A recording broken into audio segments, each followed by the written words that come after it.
पे आपका ग्रेड के आधार पर वेतन, मूल वेतन ज्ञात करना। तो मूल वेतन कैसे ज्ञात करेंगे, जैसे कि मैंने अभी बताया, अभी कुछ लोग ज्वाइन किए हैं इसलिए फिर से बता दे रहा हूं। ग्रेड के आधार पर मूल वेतन ज्ञात करना। एक हमने एग्जांपल ले लिया कि एक कर्मचारी जो है 1 अप्रैल 2013 को 10,500 और 12,000, 1,000 और 20,000 के वेतनमान पर, ये क्या होगा, वेतनमान, पे स्केल, ठीक है, वेतनमान, इसको हम वेतनमान कहते हैं। ठीक, ये जो रेट है यहां से यहां वेतनमान। अब ग्रेड के आधार पर जब हम निकालेंगे इसका वेतन, तो पहले साल उसका 10,000, इस वर्ष में वो नियुक्त किया, 1 अप्रैल 2013 को ज्वाइन किया, उस समय उसकी सैलरी 10,000 रुपए होगी। 2014 में 10,500 होगी। ये आपका वेतन वृद्धि है, वेतन वृद्धि, ठीक है। ये दो स्टेज में है, 500 और 1,000, ठीक। ये आपका स्टेबल रहेगा, 10,000, 12,000 और 20,000, ये ब्रेक है, ठीक। अब इसमें आप देखिए 10,500 हो गया, नेक्स्ट ईयर फिर वह आगे जाएगा, 500 उसमें जुड़ जाएगा, फिर से वेतन वृद्धि मिलेगी उसको, 11,000 रुपए मूल वेतन हो गया। मूल वेतन बेसिक, ठीक है ना, बेसिक सैलरी, ये ठीक है, ये बेसिक सैलरी। अब ये कब तक के जाएगा, 12,000 रुपए तक। दूसरा आपका ड्राफ्ट नंबर है 12,000, 12,000 रुपए तक होगा। 12,000 रुपए पर जब वो पहुंच जाएगा तो नेक्स्ट ईयर उसकी फिर वेतन वृद्धि कितनी हो जाएगी, 1,000 रुपए। तो वह 1,000 रुपए प्रति वर्ष उसके वेतन में प्लस होता चला जाएगा, वह उसका वेतन वृद्धि होगा। अर्थात इस तरीके से हम ग्रेड के आधार पर मूल वेतन ज्ञात करें। अब इससे रिलेटेड हम क्वेश्चन कर लेते हैं, जिसमें और भी बातें आपकी पूर्ण हो जाएंगी। चलिए क्वेश्चन नोट करें। क्वेश्चन नोट करने के लिए रेडी हैं आप लोग?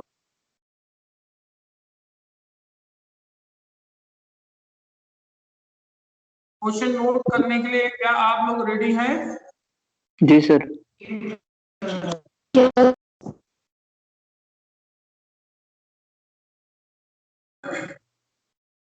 आर के मेहता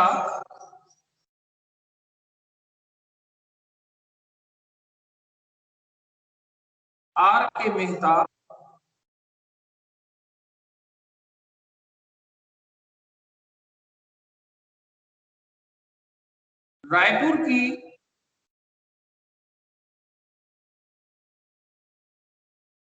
प्लास्टिक प्राइवेट लिमिटेड में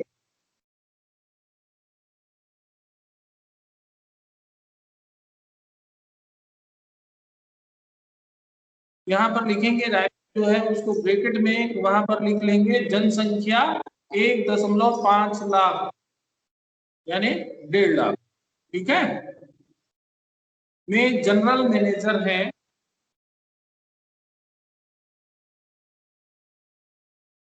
मिस्टर आर के Mehta is general manager in Raipur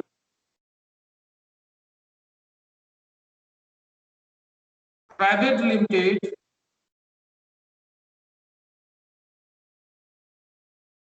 bracket में 1.5 लाख पॉपुलेशन, ठीक है।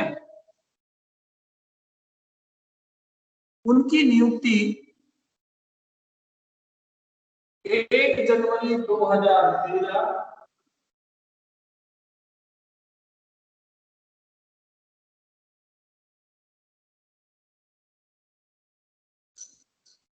1 जनवरी 2013 से 17,500 33,000 रुपए की ग्रेड पर की गई है। he was appointed in the grade of 70,000 less 500 less 33,000 rupees on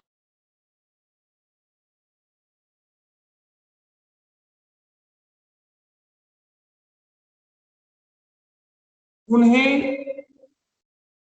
13,000 रुपए प्रति माह महंगाई भत्ता एवं मूल वेतन का 12% नगर क्षतिपूरक भत्ता मिलता है।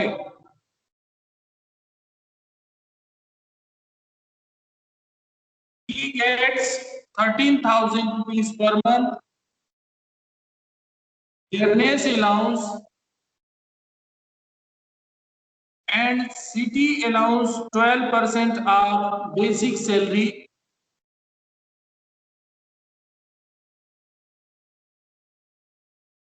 वे प्रमाणित भविष्य निधि में मूल वेतन तथा महंगाई भत्ते का 12% अंशदान देते हैं। He contributes 12% of basic salary and dearness allowances to recognized provident fund, and the company also contribute the same amount. Company का अंशदान भी इतना ही है।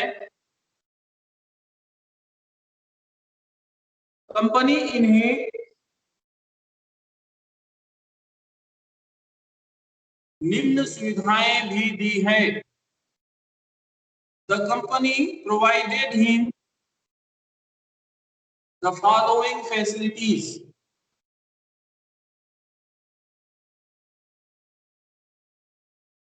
ठीक है,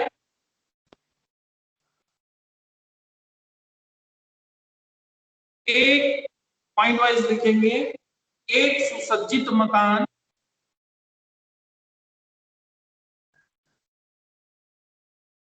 जिसकी स्वामी स्वयं कंपनी है, उन्हें रहने के लिए दिया गया। इसका अनुमानित किराया 12,000 रुपए मासिक है।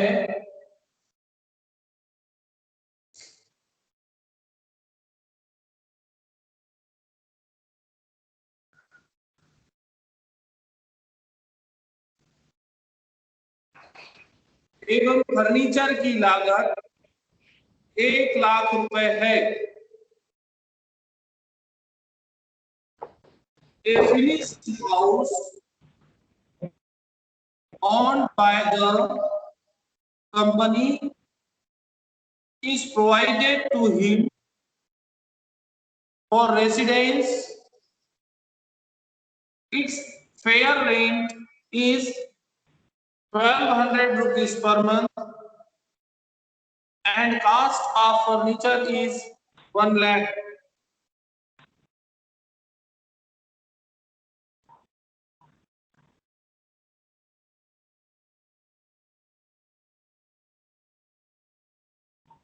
ठीक है, नेक्स्ट पॉइंट, उन्हें एक कार भी दी गई है। उन्हें एक कार भी दी गई है जो अंशतः कार्यालय हेतु उपयोग के व्यय ही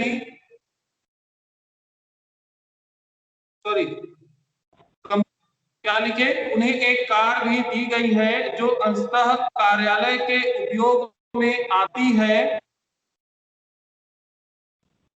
कंपनी कार के ड्राइवर का वेतन तथा केवल कार्यालय उपयोग के व्यय ही कंपनी वहन करती है। केवल कार्यालय सर हेतु उपयोग के व्यय वहन करती है। सर एक बार फिर से बोलो ना। Motor car which is used for official and personal use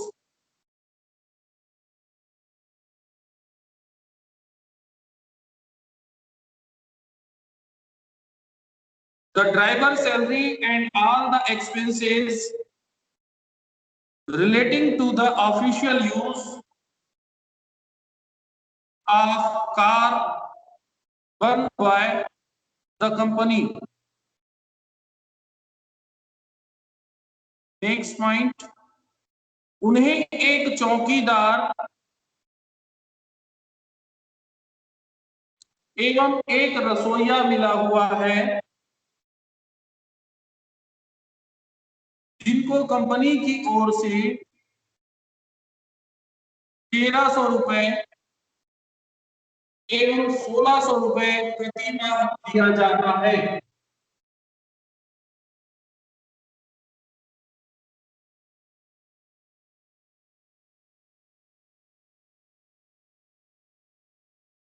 He is provided the facility of watchman and a cook.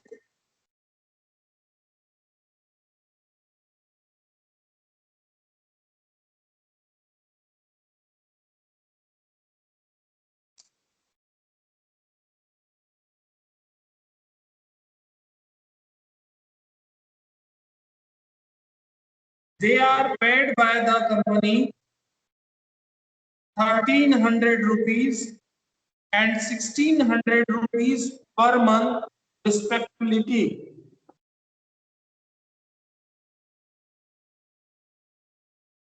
Next point, नियोक्ता ने उनके निम्नलिखित चिकित्सा बिलों की प्रतिपूर्ति की। The employer reimbursed his following medical bills.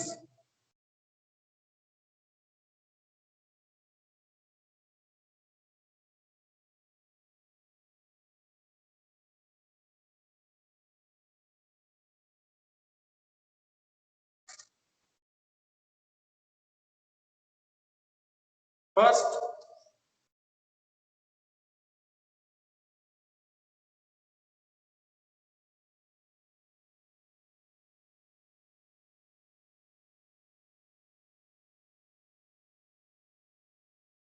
Ambedkar अनुमोदित अस्पताल 17,960 रुपए। अंबेडकर अनुमोदित अस्पताल 17,960 रुपए। Hospital Ambedkar hospital approved 17,960। दूसरा सुयस नर्सिंग होम 18,500। सुयस नर्सिंग होम 18,500 रुपीज। पैराग्राफ, यह मानते हुए कि उनका वेतन अगले माह की पहली तारीख को देय होता है। ये इंपॉर्टेंट पॉइंट है, यहाँ पर ध्यान रखेंगे। यह मानते हुए कि उनका वेतन अगले माह की पहली तारीख को देय होता है। उनकी कर निर्धारण वर्ष की 2020-21 के लिए वेतन से आय ज्ञात कीजिए। Amusing that the salary becomes due on the first date of next month.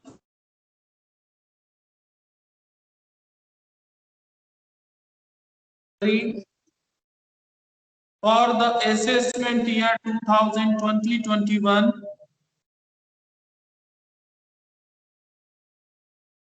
Company ने उनके वेतन से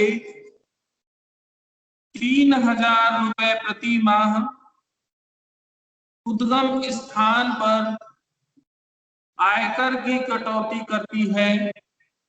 the company has deducted income tax at source 3,000 rupees per month from his salary and also deducted 2,000 rupees professional tax for the year 2019-20 तथा वर्ष 2019-20 के लिए profession tax 2,000 रुपए काटा गया है। इसके अलावा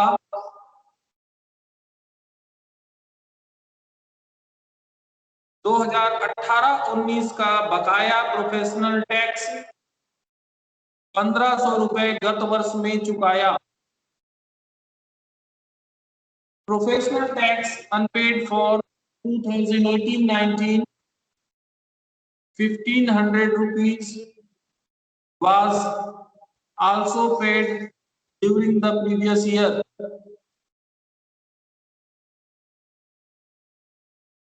ठीक है, क्लियर?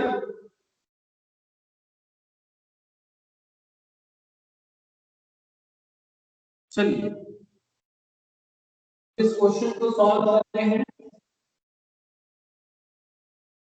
क्वेश्चन में सबसे पहला पॉइंट आपको लेना है बेसिक सैलरी मूल वेतन।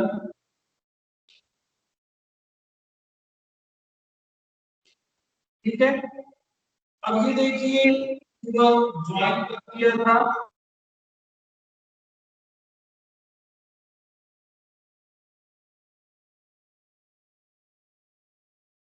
को ज्वाइन किया, उसका वेतन जो था वो कितना था? उसका वेतन 17,500 और 33,000। 17,500 और 33,000। ठीक, हम यहाँ पर बना रहे हैं statement of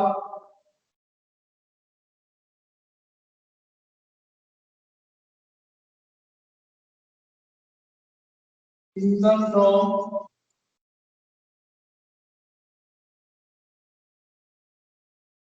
salary. Assessment year क्या हो गया आपका? 2020-21 असेसमेंट ईयर। ठीक, बेसिक सैलरी लेंगे। अब ये देखिए 2013 में 1 जनवरी 2013 इसकी सैलरी कितनी हो गई? 17,000 रुपए। फिर इसमें इंक्रीमेंट कितना है? 500 रुपए। 2014 में इसकी सैलरी कितनी हो जाएगी? 17,500। 2015 में कितनी हो जाएगी? 18,000 रुपए। 2016 में कितनी होगी? 18,500। 2017 में इसकी सैलरी 19,000 रुपए। 2018 में 19,500। 2019 में 20,000 रुपए। 2020 में इसकी सैलरी होगी 20,500 रुपए और 2021 में उसकी सैलरी होगी 21,000 रुपए। ठीक है, ये समझ में आया? ये इसका ग्रेड की पेड। ठीक है, ये पेड है। तो इसमें आप ये देखिए इसका वेतनमान है आपका कैलकुलेशन धारा 10, 20 और 21 में कितना आ रहा है? 20,500 और 21,000 रुपए। अब ये उसका जो बढ़ रहा है वो रहा है जनवरी में। ये सब 1 जनवरी है। ठीक है, 1 जनवरी में हम जो बनाएंगे कैलकुलेशन जो होगा वो किसमें होगा? अप्रैल टू मार्च में। ठीक है ना? तो अब इसमें कैलकुलेशन आप करेंगे तो बेसिक सैलरी का। यहाँ पर आप देखिए 2020 में कितना है? 20,500 रुपए। तो मार्च से दिसंबर, मार्च दिसंबर, ठीक है, मार्च टू दिसंबर कितना हो जाएगा ये? अब यहाँ पर 20-21 का करें, ये तो आएगा नहीं, कौन सा आएगा? ये आएगा 20-20, 2019-20, 20-21 तो हमारा वर्ष हुआ। तो जो पिछला गत वर्ष में जो कमाया होता है उसका टैक्स देता है, टैक्स देना। तो यहाँ पर आप देखें 19 में कितना हुआ? 20,000, ये हो जाएगा 20,000 रुपए। ठीक, अब ये कितने का हो गया? मार्च से दिसंबर, मार्च अप्रैल मई जून जुलाई अगस्त सितंबर अक्टूबर नवंबर दिसंबर, कितना माह हुआ? 10 माह। ठीक, दूसरा आपका अब कितने माह बच गया इसमें? 2 माह और बच। तो ये क्या हो जाएगा? जनवरी टू, जनवरी टू फरवरी। ठीक, इसमें एक पॉइंट मैंने आपको बताया, वो ये है कि यह मानते हुए कि उनका वेतन अगले माह की पहली तारीख को मिल जाती है, यानी देय होती है। अब यहाँ पर 20 में कितना हो गया? 20 में जनवरी से फरवरी 2020, इसमें कितना हो गया? 20,500 रुपए। तो इस प्रकार से आप इसका कैलकुलेशन करेंगे। तो यहाँ कितना हो गया? ये 2 लाख रुपए हो गया, ठीक, और 20,000 कितना हुआ? 41,000 रुपए। तो उसका मूल वेतन यहाँ पर बेसिक सैलरी कितना हो गया? 2,41,000 रुपए, ठीक है, टैक्स 41,000 रुपीज, ये हो गया। क्लियर है? ये क्लियर है आप सभी को? तो आगे बढ़ते हैं।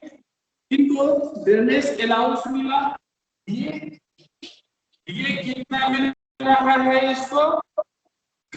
उन्हें 13,000 रुपए प्रति माह महंगाई, 13,000 रुपए पर मंथ। तो कितना हो जाएगा पूरे साल भर का? 1,56,000 रुपए, ठीक है, 1,56,000 रुपए महंगाई भत्ता मिल रहा है। और क्या मिल रहा है? मूल वेतन का 12% नगर क्षतिपूर्ति भत्ता, ठीक है, सिटी कंपल्सरी अलाउंस, ये कितना मिल रहा है उसको? मूल वेतन का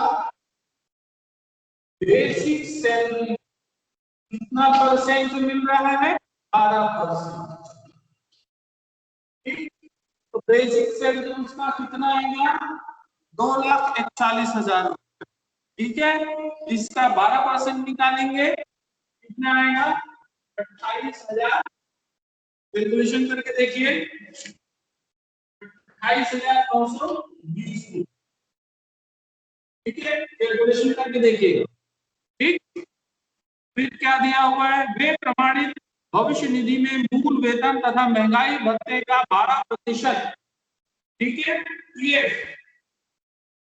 फंड,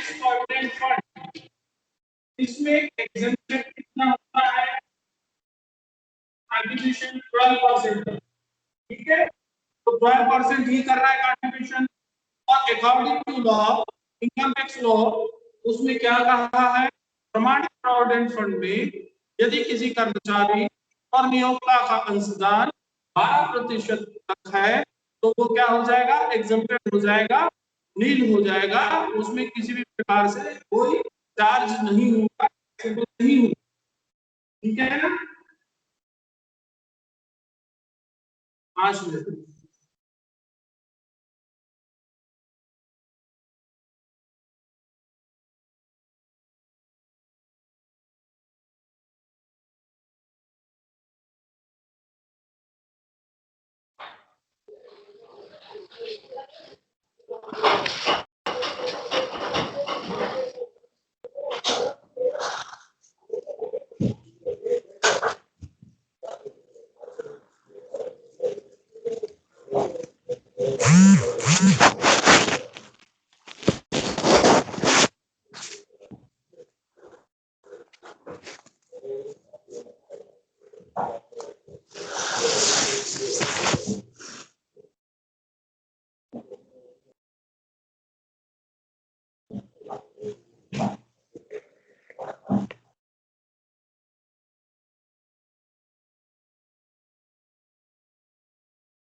2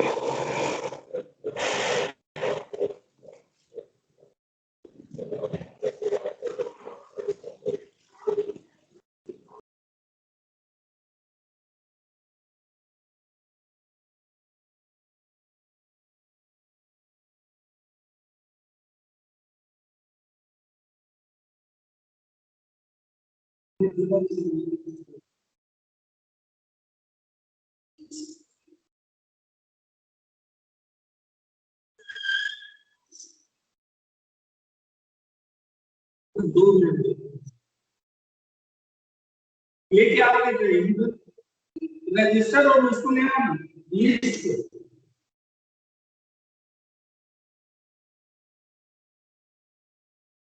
आपकी प्रोविडेंट फंड, क्योंकि 12% तक के क्या होता है एग्जिम्ट होता है, और यहाँ पर अंशदान उसका कितना हो रहा है अकॉर्डिंग टू क्वेश्चन, भविष्य निधि में 12% अंशदान देते हैं, तो 12% तक के क्या हो गया एग्जिम्टेड, तो ये क्या हो जाएगा नहीं, यहाँ पर कोई नहीं आएगा, क्योंकि आयकर अधिनियम के अंतर्गत नियोक्ता व कर्मचारी का अंशदान प्रोविडेंट फंड में 12% तक एग्जम्प्टेड है, कर मुक्त है। आगे बढ़ते हैं, कंपनी ने जो सुविधाएं दे रखी, फर्स्ट पॉइंट है एक सुसज्जित मकान मिला हुआ है उसको, अब हम क्या करेंगे यहाँ पर हाउस रेंट मिला हुआ, ठीक है, रेंट फ्री हाउस, ठीक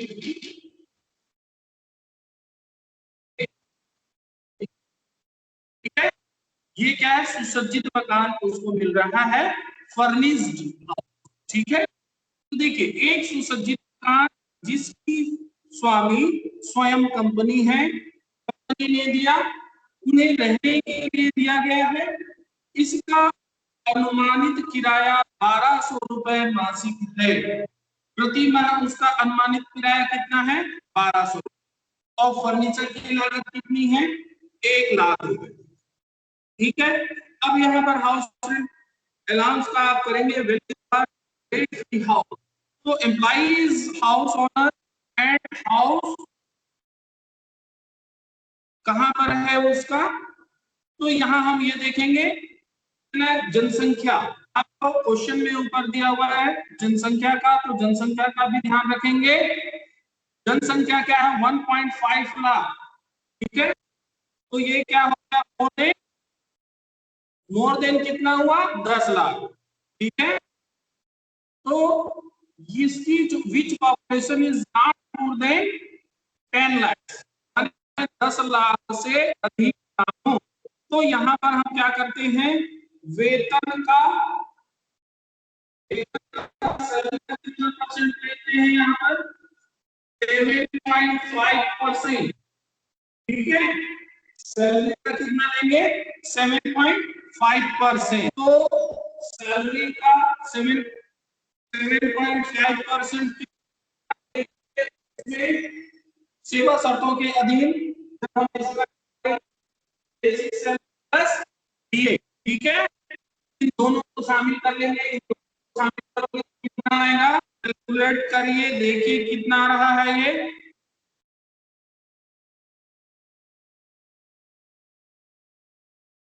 आपका बेसिक सैलरी ये भी टोटल हो गया इसका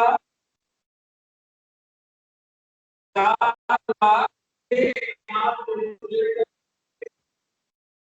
4 लाख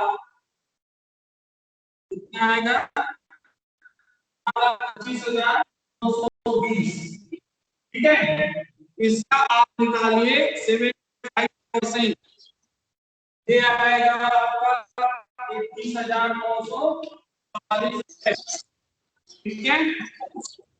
अब इसमें प्लस करेंगे 20% का फर्नीचर कॉस्ट, ठीक है, तो आप रखेंगे फर्नीचर कॉस्ट का 10%, तो फर्नीचर कितने का था 1 लाख का, तो 1 लाख का कितना हुआ 10,000, ठीक है, तो तो टोटल कितना हो जाएगा 40,944 रुपए।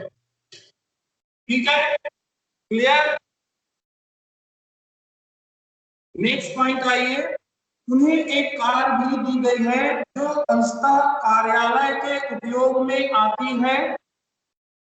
कंपनी कार के ड्राइवर का वेतन तथा केवल कार्यालय हेतु उपयोग के व्यय ही कंपनी वहन करती है। अब यहाँ पर उसको कार मतलब ऑफिस के लिए उसको उपयोग के लिए दिया गया है कंपनी के द्वारा, और कंपनी कार के ड्राइवर का वेतन केवल कार्यालय उपयोग के लिए ही वह देता है। तो यहाँ पर हम देखेंगे कि उसको क्या मिला है, मोटर कार। एक अब मोटर कार मिला है उसको, मोटर कार में उसको क्या मिला है, ड्राइवर भी मिला हुआ है। तो कंपनी द्वारा कार और ड्राइवर इसकी सुविधा कर्मचारी के लिए क्या हो जाएगा। कार के बारे में स्पेसिफिक इसने ये नहीं दिया है कि कितने सीसी का है, छोटा है या बड़ा है, ठीक है ना, ऐसा कुछ भी इसने नहीं दिया। अब ड्राइवर उसको कार की सुविधा के लिए और ड्राइवर के लिए तो कितना हो जाएगा इसमें उसको अकॉर्डिंग टू लॉ, कोई भी जानकारी यहाँ पर नहीं दी हुई है, तो यहाँ पर लेंगे हम 600 रुपए और प्लस ड्राइवर का 900 रुपए। ठीक है, ये कितना हो जाएगा 1500 रुपए। ठीक, छोटी कार का हम ले रहे हैं 600 रुपए, ड्राइवर का 900 रुपए, तो टोटल कितना हुआ 1500 रुपए। ये प्रति माह इसके लिए क्या हो जाएगा, टैक्सेबल हो जाएगा, क्योंकि कंपनी जो है केवल कार्यालय उपयोग के व्यय वहन करती है, कर्मचारी के जो निजी उपयोग हैं उसके लिए वह वहन नहीं करता। ये शॉर्ट नोट में आप लिखेंगे इसको, ठीक है। तो यहाँ पर कितना हो गया 600 प्लस 900 रुपीज 1500 रुपीज, ठीक है। ये क्या हो जाएगा, टैक्सेबल हो जाएगा। तो साल भर का कितना हो गया 18,000। ओके, नेक्स्ट पॉइंट पर है, उन्हें एक चौकीदार एवं एक रसोईया मिला हुआ है जिनको कंपनी की ओर से 1300 रुपए एवं 1600 रुपए प्रति माह दिया जाता है। ठीक है, उन्हें एक चौकीदार एवं एक रसोईया, तो क्या क्या मिला है उसको, कुक मिला है और वॉचमैन भी मिला हुआ है। वॉचमैन और ये दोनों मिला है। वॉचमैन का कितना है, उसका एक्चुअल सैलरी कितनी है, उसकी एक्चुअल सैलरी कितनी हो जाएगी, कितना रुपए आ रहा है उसको 1300 रुपए है, ठीक है। और कुक की सैलरी जो है 1600 रुपए, तो ये कितना हो जाएगा 12 महीने का आपका, साल भर का 1300 रुपए, यानी कि इसका, ठीक है। और 1600 रुपए है, तो ये कितना हो जाएगा 19,200। ठीक, दिख रहा है आप लोगों को। अब इसके बाद नेक्स्ट पॉइंट में आते हैं, नियोक्ता ने उनके चिकित्सा बिलों की क्षतिपूर्ति की, यानी कि उसकी प्रतिपूर्ति की उसने दिया। तो इसमें मेडिकल जो बिल है, इसमें देखिए कि जो अप्रूव्ड है उसको हम एग्जेम्प्ट हो जाएगा, यहाँ पर टैक्स कर योग्य नहीं होगा। लेकिन जो प्राइवेट नर्सिंग होम है, सुयस नर्सिंग होम, जिसका उसने 18,500 दिया, ये मेडिकल बिल टैक्सेबल हो जाएगा। जहां तक हो गया ऊपर मिटा दूं, ये दिख रहा है आप लोगों को। इससे आगे चलते हैं, ये ध्यान में रखिए, कैलकुलेट करके बताएंगे मेरे।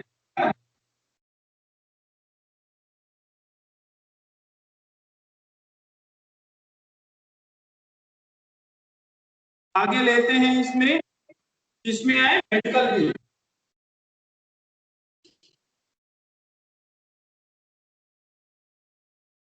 ठीक है, जो अंबेडकर हॉस्पिटल था, ठीक है ना,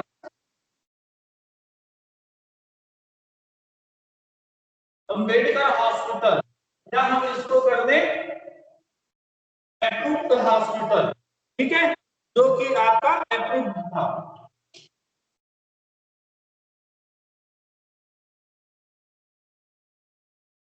ये क्या हो जाएगा, नील हो जाएगा। और दूसरा जो है आपका कौन सा, प्राइवेट जो नर्सिंग होम है, प्राइवेट नर्सिंग होम, इसके लिए वो कितना दिया है 18,500, जो टैक्सेबल हो जाएगा 18,500 रुपए, ठीक। ये अप्रूव्ड है इसलिए एग्जेम्प्टेड हो जाएगा, प्राइवेट का पूरा आ जाएगा, ये आपका फुल्ली टैक्सेबल होगा, ठीक।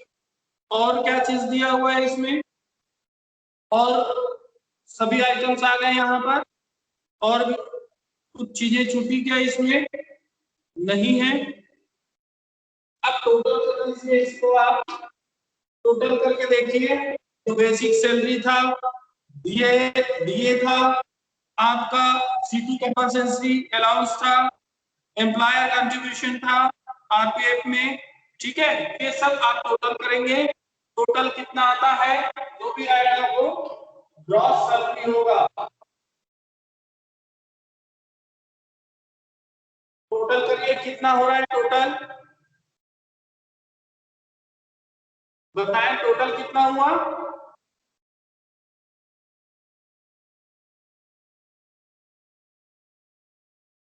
5,40,100 कितने आया, 64, 64, ओके।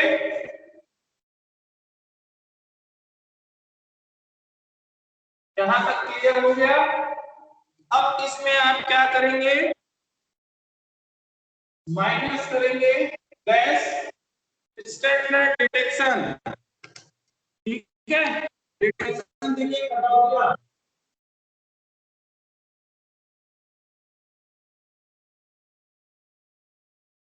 डिटेक्शन देंगे, तो पहला इसमें अंडर सेक्शन 16(1) के तहत स्टैंडर्ड डिटेक्शन देंगे, कितना इसको 50,000 रुपए।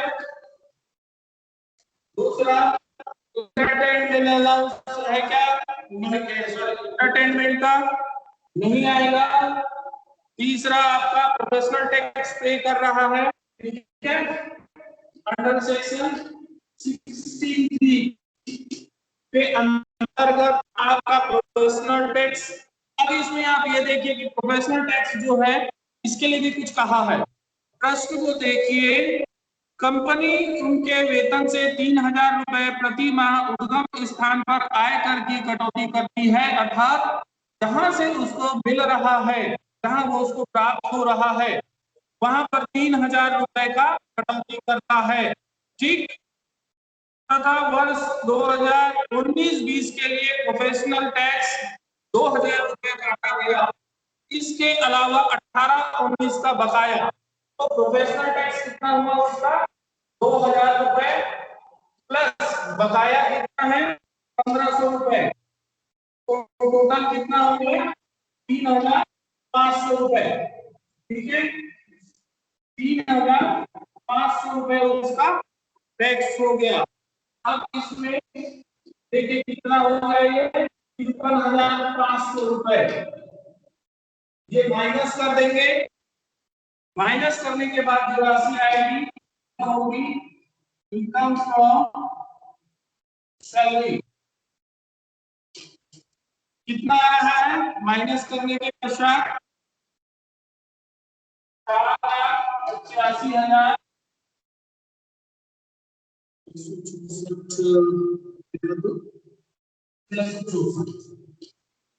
ठीक है, ये आपका कंप्लीट हो गया क्वेश्चन।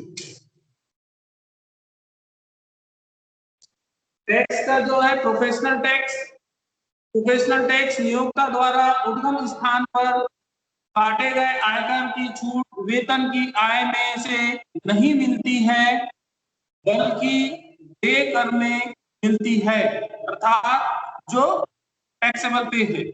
गत वर्ष में चुकाए गए चालू वर्ष जो करंट ईयर का था और पिछले वर्ष का बकाया प्रोफेशनल टैक्स, दोनों की कटौती सकल वेतन में से मिलेगी। ठीक है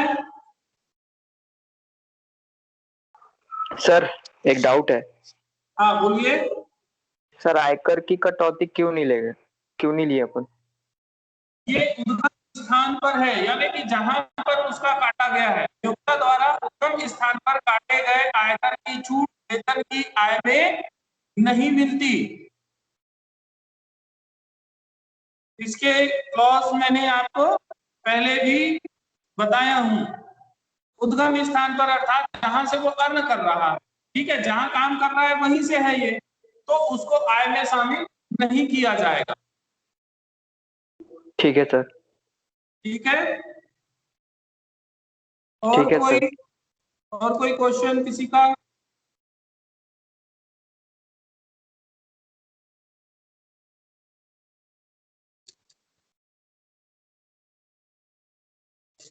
किसी और का कोई क्वेश्चन है?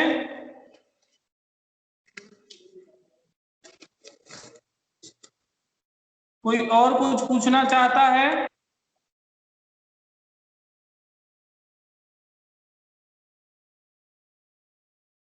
किसी को कुछ पूछना हो तो बताएं, अन्यथा फिर हम आगे बढ़ते हैं भाई।